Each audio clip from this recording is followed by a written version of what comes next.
Assalamualaikum warahmatullahi wabarakatuh. Selamat pagi dan salam sejahtera untuk kita semua. Yang saya hormati para dosen, rekan-rekan mahasiswa dan para hadirin. Rasa syukur kita ucapkan kehadirat Allah Subhanahu wa taala yang telah memberikan kita rahmat dan karunia sehingga kita dapat berkumpul dalam keadaan sehat walafiat.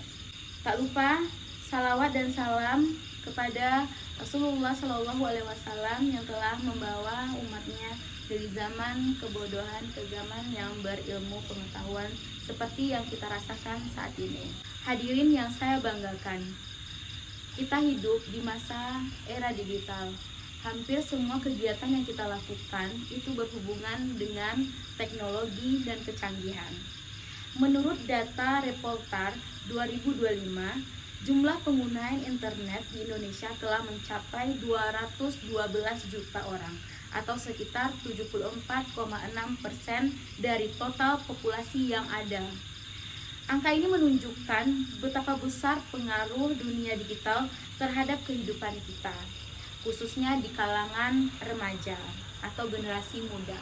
Namun, di balik kemudahan dan peluang yang ditawarkan oleh teknologi ini, terdapat pula berbagai tantangan yang tidak bisa kita abaikan saja. Baik itu penyebaran hoaks, kebocoran data pribadi, hingga rendahnya kemampuan berpikir kritis terhadap informasi. Maka dari itu, mari kita bahas bersama bagaimana generasi muda, khususnya mahasiswa, dalam menghadapi tantangan sekaligus memanfaatkan peluang era digital pada saat ini.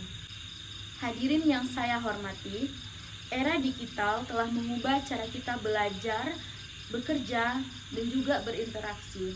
Informasi kita dapat akses melalui hitungan detik saja. Namun, kemudahan ini juga membawa risiko apabila kita tidak memiliki literasi digital dengan baik.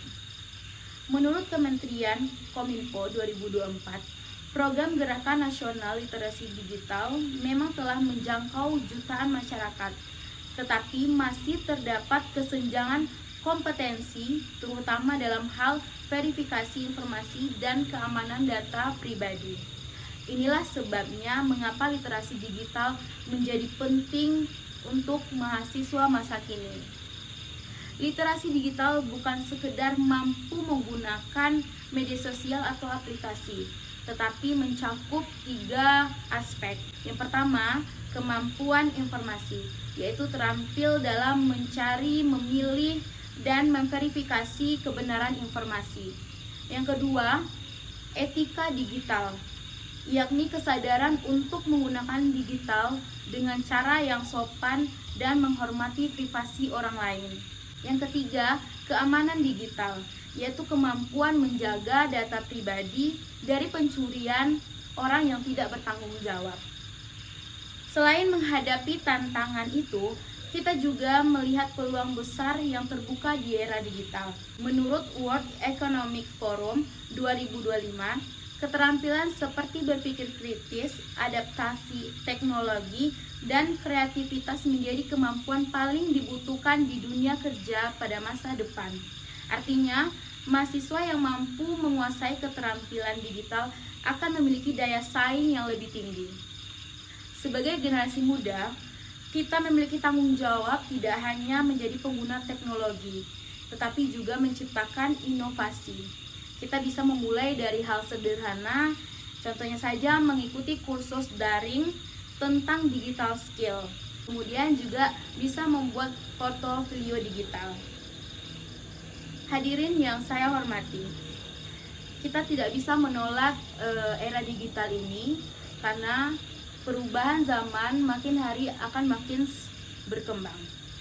Mari kita tingkatkan literasi digital, menjaga etika dalam dunia maya, dan terus belajar menyesuaikan diri dengan perkembangan zaman. Dengan begitu, kita bukan hanya menjadi penonton perubahan, melainkan sebagai pelaku utama dari kemajuan perubahan tersebut. Baiklah, hadirin yang saya hormati, terima kasih kepada Bapak dan Ibu, rekan-rekan mahasiswa dan hadirin yang hadir. Semoga pidato yang saya sampaikan bermanfaat dan menjadi inspirasi untuk kita semua dalam kemajuan digital ini. Assalamualaikum warahmatullahi wabarakatuh.